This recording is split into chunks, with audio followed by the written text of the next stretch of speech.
안녕하세요. 저는 아들 둘과 딸 하나를 둔 40대 아버지이자 사랑하는 아내를 둔 남편입니다. 일단 제 아내는 나이가 10살 넘게 어리다고 볼 정도로 동안에다가 피부 관리는 물론 운동도 꾸준히 해서 누가 봐도 예쁘다고 할 정도로 참한 여자입니다. 우리 집은 평화롭고 화목한 집이며 부부 사이도 좋습니다. 또한 커피숍 3곳을 운영하고 있기에 경제적으로는 어려움이 없습니다. 그러나 2년 전 평화롭던 우리 집에 청천벽력 같은 사건이 벌어졌습니다. 그건 바로 아내가 신내림을 받게 되었던 거죠. 신내림을 받기 전에는 여러 사소한 사고들이 있었습니다. 막내가 아파트 내에서 인라인 스케이트를 타다가 차와 부딪히는 사고라든지 저 자신이 고속도로에서 운전을 하던 중 3중 추돌 사고를 당하는 등의 누구나라도 일어날 법한 그런 사건이 발생했었습니다. 또한 아파트 윗집에서는 물이 센 적이 있어 집 천장을 수리하는 일도 있었던 거죠. 이는 흔한 사건은 아니었지만 살면서 언제든 일어날 수 있는 사건들이었습니다. 그런데 아내와 장모님은 이 모든 일이 아내가 신내림을 받지 않아서 발생한 것이라고 주장하더라고요. 처음에는 믿기 어려운 말에 대해 의심을 했지만 크고 작은 불운한 일들이 계속해서 일어나자 아내와 장모님이 불안한 마음에 점을 보러 다니고 있습니다. 예전에는 아내에게 동자신이 와서 누름굿을 한 적이 있었는데 그때는 이미 지나간 일이어서 별 다른 신경을 쓰지 않았습니다. 그러나 이번에는 무당을 찾아간 아내와 장모님이 들은 얘기에는 소름이 끼쳤습니다. 무당은 아내의 사주가 신내림을 받아야 하는 사주라고 말했습니다. 아내의 사주에는 원진살, 상문살, 형살, 백호살 등 흉한 부분이 많아 영매를 해야 하는 사주로 판단했다고 합니다. 또한 아내의 사주에는 여자 형제의 영혼이 깃든다는 축토와 육대조부 영혼이 깃든다는 경금이 있는데 이런 경우는 본인이 무병이 생겨 흉한 일을 겪을 수도 있고 본인이 흉한 일을 겪지 않으면 다른 가족에게 영향을 미쳐 다른 가족이 다치거나 죽어나 간다고 했습니다. 무당은 신내림을 받아야 하는 사주를 가진 사람이 신내림을 받지 않는다면 신을 부정하고 노하게 만드는 일이라며 그로 인해 좋은 신이 악하게 변해 주변 사람을 치고 다닌다고 설명했습니다. 따라서 신내림을 받을 때까지 불운한 상황을 계속 당하게 되고 사람이 죽어나가는 것이라고 말했습니다. 우리가 몇 개월 사이에 이런 사고를 겪은 것도 다 이런 이유 때문이라며 끝까지 신내림을 받지 않고 버티면 이것은 단지 시작에 불과하며 앞으로 다가올 큰 일을 감당할 수 없을 것이라고 강조했습니다. 그러나 신을 받아들이고 인정하면 현재의 가정이 깨지지 않고 신을 모시며 일상생활이 계속 가능하다고 말했습니다. 그렇지 않으면 앞으로 무슨 일이 일어날지는 아무도 모른다고요. 처음에는 말도 안 되는 소리라고 했지만 듣고 보니 마음이 흔들렸습니다. 그리고 무엇보다 나중에 안 좋은 일이 계속 닥친다면 지금 이 얘기를 듣고 그냥 웃으면서 제 자신이 너무나 원망스러울 것 같았습니다. 말도 안 되는 미신이다. 그럴 리가 없다. 사람 앞 일은 자기 하기 나름이다. 수도 없이 생각했지만 문득 아무리 노력해도 풀리지 않았던 일들이 떠오르면서 어쩌면 그게 운명이고 그들이 말하는 사주팔자일지도 모른다는 생각이 들더군요. 제가 선뜻 결정을 내리지 못하자 장모님이 그러시더군요. 무당 말 무시해서는 안 된다고요. 아무리 그 사람들 말이 믿어지지 않아도 그 사람들은 접신한 사람들이라고 영적인 존재를 부정할 수도 없는 일이라고 했습니다. 쉬운 선택은 아니겠지만 결국 한 번은 거쳐가야 할 일 아니겠냐고요. 신내림을 받고 산속으로 들어가서 무당이 되려는 것도 아니고 가정 깨지지 않고 일상적인 생활이 가능하다고 하니 한 번만 믿고 내림굿을 받아보자고 했습니다. 물이 엎질러진 후에는 후회해도 소용없는 일이라고요. 들어보니 장모님 말씀도 완전하게 틀린 말씀은 아니다 싶었습니다. 그게 사실이든 아니든 일단은 안 좋은 일이 생길 수 있다니 그건 맞고 보자 싶었지요. 그래서 저는 신내림은 어떻게 하면 되는지 비용은 얼마나 드는지 알아보기 위해서 아내와 함께 직접 신내림을 해준다는 무당을 찾아갔습니다. 생각했던 것과는 달리 무당은 남자더군요. 장모님과 아내한테 얘기 들었다고 어떻게 신내림을 하면 되는지 물었죠. 그랬더니 그 남자 무당이 말하길 신내림은 아주 신중하고 조심스러운 거야. 신내림을 조금이라도 의심하거나 말도 안 되는 소리라고 하면 부정 타서 잡기가 붙을 수 있으니까 지금부터 영접할 때까지 무조건 입조심 몸조심해. 몸조심을 하라는 것은 두 가지 의미를 가지고 있어. 하나는 몸이 상처가 나지 않도록 조심하라는 것, 하나는 몸을 정갈하게 하라는 것. 신내림 날짜가 정해지면 부부관계는 절대 하지마. 신이 오시려다가 부정이라고 그냥 가버릴 수 있어. 그리고 신내림 굿은 날짜 잡힌다고 바로 할 수 있는 게 아니야. 허주 굿을 먼저 하고 옳은 신이면 받아들이고 옳지 않은 신이면 떨쳐내고 다시 올바른 신을 받아야 하는데 허주 굿은 한번 진행할 때마다 그리고 내림 굿을 하는 데는 1,500만 원이 될 거야. 하더군요. 허주 굿이 뭔지 내림이 뭔지 모르겠지만 일단은 알겠다고 빨리 진행시키고 싶다고 했습니다. 그러면 허주 비용 먼저 선입금 시키고 한 달 후에 몸도 마음도 정갈하게 해서 그때 보자고 하더군요. 저는 무당이 하라는 대로 돈을 입금시킨 후 한 달 동안 부부관계도 하지 않고 신내림하는 날짜만 기다렸습니다. 빨리 끝나고 일상으로 돌아가고 싶었습니다. 그렇게 한 달 후 허주 굿이라는 걸 시작했습니다. 허주 굿은 비공개로 진행되며 기도를 하고 싶으면 건물 밖에서 기도를 드리고 절대 안으로는 들어오지 말라고 하더군요. 사람들이 들락거리면 신들이 편하게 출입하지 못한다고요. 저는 알겠다고 하고 차에서 기다렸고 장모님은 그 땅 바로 앞에서 돗자리를 깔고 기도를 올렸습니다. 아내는 평상복이 아닌 하얀 한복 같은 것으로 갈아입고 허주 굿을 하러 들어갔는데 3시간이 걸려도 안에서 나올 생각은 않는 겁니다. 그래서 장모님한테 가서 왜 이렇게 안 나오냐고 원래 이렇게 오래 걸리는 거냐고 했죠. 그랬더니 그때 상황에 따라 다르지 않겠냐며 아무래도 일이 잘 안 풀리는 것 같다고 장모님은 더 열심히 기도를 올리셨습니다. 저는 도대체 저 안에서 무슨 일이 일어나는지 궁금했습니다. 어떤 때는 방울 소리 같은 것이 요란하게 났다가 어떤 때는 주문을 외우는 듯한 소리가 들렸다가 또 갑자기 조용해지기도 하길래 그 안에 한번 들여다보려고 하다가 관뒀습니다. 혹시나 저 때문에 부정 탔다고 할까 봐서요. 저는 굿이 끝나기만을 기다리며 차에 앉아 있었죠. 그렇게 굿을 시작한 지 5시간쯤 지났을까? 아내가 기진 맥진한 듯 나오더군요. 그런데 그 무당이 아내한테 물을 뿌렸는지 아내가 물에 들어간 것인지 온몸이 흠뻑 젖어 있었고 아내 몸매는 보기 민망할 정도로 겉으로 드러나 있었습니다. 저는 아내가 그러고 있는 게 민망해서 왜 이렇게 옷이 젖어 있냐고 했더니 신이 잘 오지 않는다면서 그 무당이 계속 물을 뿌렸다고 하더군요. 그도 참 별나게 한다 싶었습니다. 저는 일단 아내 보고 차에 들어가 있으라고 말하며 차로 보내고 그 남자 무당을 만나러 갔습니다. 어떻게 됐냐고 물었죠. 잘 끝났냐고요. 그랬더니 이 남자 무당이 혹시 오기 전에 부정 타는 짓 했냐고 묻더라고요.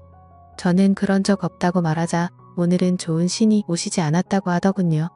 그래서 제가 무슨 소리냐고 시키는 대로 다 했고 한 달간 부부관계도 안 했다고 무슨 부정이 탔느냐고 했죠. 그랬더니 그런 마음에서 부정이 탄 모양이라고 신을 부르는 나를 믿고 신이 오실 때까지 기다려야 되는데 아무래도 신이 오시지 않을 거라는 의심을 한 것 같다면서 허주 굿을 한 번 더 해야겠다고 하는 겁니다. 그러면 다시 비용을 800만 원 내야 하냐고 따지듯이 물었더니 선심 쓰듯이 원래는 800만 원인데 어느 정도 진행이 되었으니 500에 해주겠다고 하더군요. 다른 방안이 없다 보니 일단 저는 알겠다고 하고 아내를 데리고 집으로 왔습니다. 집에 도착해서 아내에게 물었죠. 도대체 안에서 무슨 일이 있었냐고. 제대로 한 것 맞냐고 했더니 아내는 무당이 했던 말대로 신을 불러내는 허주 굿이라는 것을 했다고 했습니다. 맨 처음에는 무당이 방울과 부채를 막 흔들면서 주문을 외우더라고 하더군요. 그러더니 그 제자리에서 막 뛰면서 아내한테도 같이 뛰라고 했다더군요. 아내도 무당이 시키는 대로 막 뛰었는데 아무리 뛰어도 그만 뛰란 말을 안 해서 뛰다가 힘이 들어서 뛰는 것을 멈추고 숨을 헥헥 거리며 있었습니다. 그랬더니 무당이 오셨느냐고 묻더랍니다. 그래서 그냥 힘이 들어서 잠깐 숨 고르고 있는 거라고 했더니 더 뛰라고 했다더군요. 그래서 다시 뛰기 시작했는데 이번에도 한참을 뛰었는데 그만 뛰라는 말을 안 해서 또 뛰는 것을 멈추고 쪼그리고 앉아서 있었더니 느낌이 왔냐고 오셨냐고 또 묻더랍니다. 그래서 힘들어서 도저히 안 되겠다고 체력 딸려서 앉아있는 거라고 했더니 신받을 사람이 체력이 그렇게 약해서 어떻게 하냐고 어디서 물을 퍼와서 손으로 막 물을 뿌리더랍니다. 신을 맞이하려면 온몸으로 맞이해야 하는데 이렇게 몸이 젖어 있으면 아무래도 오시기 편할 거라고 하더랍니다. 그때 아내는 남자 무당 앞에서 몸매가 드러나는 것이 아무래도 민망해서 두 팔로 몸을 가리고 있으니 가리지 말고 당당하게 서 있으라고 했다더군요. 어깨를 쫙 펴고 있으라고 해서 아내가 시키는 대로 하니 물을 또 막 뿌리면서 아내 주변을 빙빙 돌면서 또 방울을 흔들고 신이 왔는지 봐야 된다며 아내를 가까이서 막 살펴보고 또다시 물을 뿌리고 하더랍니다. 그래서 제가 뭐냐고 제대로 똑바로 하는 거 맞냐고 아무래도 좀 이상한 사람 같다고 했더니 아내가 그럴 리가 없다고 하더군요. 그 사람 진짜 유명한 무당이라면서 전국의 유명한 무당들 다 그 사람한테 신내림 받은 제자라고 했습니다. 그러니 한치의 의심도 하지 말고 일단 믿고 가보자고 했습니다. 그래야 신을 받아도 제대로 된 신내림을 할 수 있지 않겠냐고 하더군요. 구슬하는 동안 아내가 잠깐 딴 생각을 하니 무당이 바로 그것을 눈치채고 얘기하더랍니다. 나쁜 신을 받으면 집에서 생활하는 것조차 어려울 수 있으니 구슬하는 동안은 머릿속을 완전히 비우고 생각도 비우라고 했답니다. 그렇게 남자 무당이 제 아내에게 물을 뿌리고 아내를 잡아먹을 듯이 노려보고 또다시 물을 뿌리는 과정을 몇 시간 동안 진행하더니 신이 오신 것 같다고 말했답니다. 그런데 신이 오긴 왔는데 좋은 신이 아니라고 하면서 방울도 흔들고 아내 어깨도 잡고 흔들더랍니다. 나쁜 신은 빠져나가야 된다고요. 그리고는 오늘은 도저히 날이 아니라면서 무당이 오늘까지만 하고 이틀 뒤에 다시 하자고 했답니다. 하는 짓을 보니 아무래도 수상하여서 저는 그만두고 싶었습니다. 그래서 장모님을 찾아 뵙고서 이 사람 좀 이상한 것 같다고 아무래도 그만해야 할 것 같다고 하니 이미 신이 한번 왔기 때문에 여기서 그만두면 평생 지옥을 걷듯 고통스런 길을 걷게 된다면서 절대로 그만두면 안 된다고 하시더군요. 다음에는 신이 꼭 오실 거라면서 일이 끝날 때까지 우리는 조용히 믿고 기다리면 된다고 장모님이 사정사정을 하셨습니다. 저는 엄청 내키지 않았지만 장모님께서 저렇게 부탁을 하시니 한 번만 더 지켜보자 싶어 알겠다고 했죠. 그리고 이틀 뒤 다시 장모님과 함께 아내를 데리고 그 무당이 있는 곳으로 갔습니다. 이번에도 아내는 그 무당이 갈아입으라고 준 옷을 갈아입고 구슬하는 방으로 들어갔습니다. 이번에도 굿은 비공개로 진행이 된다고 하더군요. 아무도 들어오지 말라고 문 밖에서 기다리라며 온 정성을 들여 기도를 하라고 했습니다. 저보고도 가만히 보고 있지 말고 같이 기도를 올리라고 하더군요. 저는 알았다고 대답만 하고 기도는 올리지 않았습니다.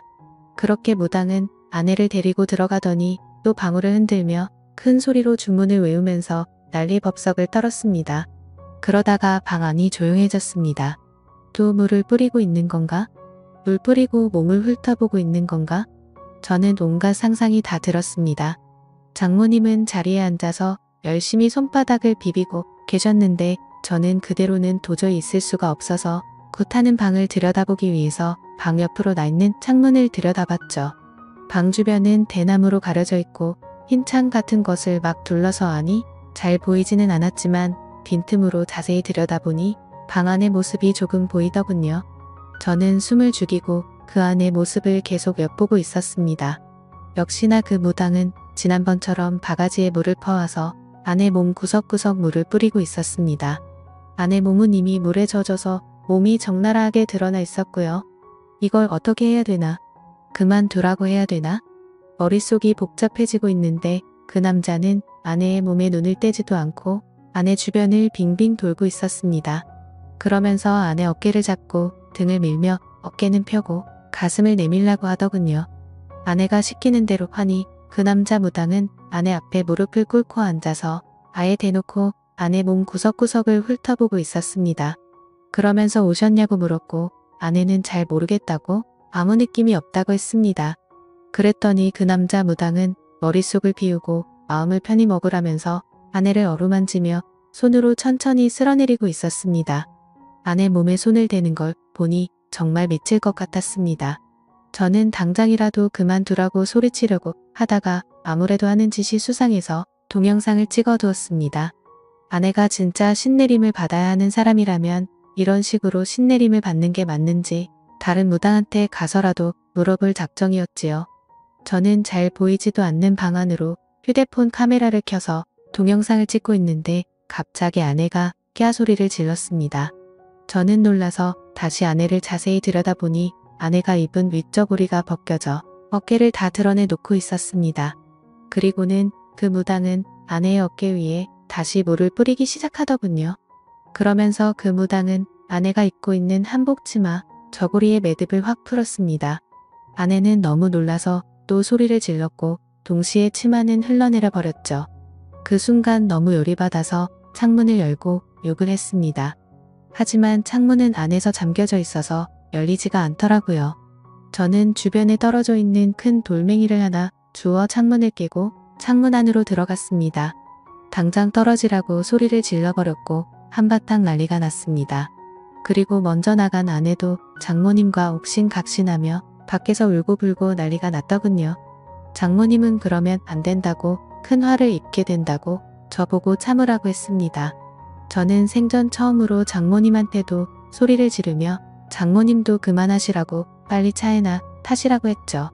그랬더니 장모님도 어쩔 수 없이 이 일을 어쩌나 정말 큰일이네 하고 계셨습니다. 저는 아내와 장모님을 집 앞에 내려주고 경찰서로 갔습니다. 그리고 그 남자 무당을 고소했죠. 며칠 뒤 알고 보니 그 남자 무당은 성추행 혐의로 기소되었었습니다. 알고 보니 무당 이 자식 이미 성범죄 전력이 있었습니다. 이거 완전 상습범이더군요. 1년 전에도 신내림을 한다며 여성 신도를 끌어들여서 여성의 옷을 벗기는 등 더러운 짓을 해서 고소됐는데 그때는 기소유예 처분만 받았다고 하더군요. 그런데 정신 못 차리고 또 다시 똑같은 범죄를 저질러 이번에는 아무리 피해자와 합의를 해도 실형을 피하기는 어려울 것이라고 했습니다. 그렇게 그 인간은 재판을 받게 되었는데 징역 5개월에 집행유예 2년을 선고받았고 성폭력 치료 프로그램 40시간 이수에 5년간 신상정보 공개를 하게 되었습니다. 그리고 그 사기꾼 성범죄자한테 들어간 돈은 그대로 회수하였습니다. 그 인간이 선고받은 것을 보고도 장모님은 신내림을 받아야 되는데 받다 말아서 어떻게 하느냐고 앞으로가 걱정이라고 말하더군요. 그래서 제가 장모님한테 저런 사기꾼이 하는 말을 믿냐고, 신내림은 무슨 신내림이냐고, 여자 꼬셔서 어떻게 하려고 하는 더러운 놈이니까 신내림이니 뭐니 그런 말 신경 쓰지 말라고 했죠. 우리 집에 아무 일도 안 일어난다고 말했습니다. 제가 그렇게 열을 올려 열변을 토하듯이 얘기를 하니 장모님은 알겠다고 대답은 했지만 여전히 안절부절 못하시는 것 같았습니다. 그때 그 일이 있고 나서 지금 2년이 지났지만 제가 운영하는 커피 전문점은 여전히 잘 되고 있고 그 무당놈이 얘기한 가시 갓길이나 지옥 같은 고통은 아직 전혀 없습니다. 앞으로도 당연히 없을 거라고 생각합니다. 이번 일로 크게 깨달았죠. 그런 말에 현혹되어 무당을 따라다니면 평생 무당 손에서 놀아나서 무당을 벗어날 수 없게 되고 나중에는 무당의 노예가 된다는 것을요. 그리고 아내한테 얘기했죠. 앞으로 절대 장모님 말 듣고 무당 집 같은데 따라다니지 말고 정 믿음이 필요하면 다른 종교를 가지라고 했습니다. 그런데 가서 너무 맹신하다 보면 당신 정신까지 망가진다고요. 그랬더니 아내도 그렇게 하겠다고 하더군요. 평온했던 가정의 무당 말만 믿고 신내림을 받았다가 정말 큰일 날 뻔했던 일이 이 정도로 끝나서 얼마나 다행인지 모르겠습니다. 앞으로는 그런 말에 현혹되지 않고 현실에 충실하며 살아가려고요. 제 사연을 읽어주셔서 감사합니다.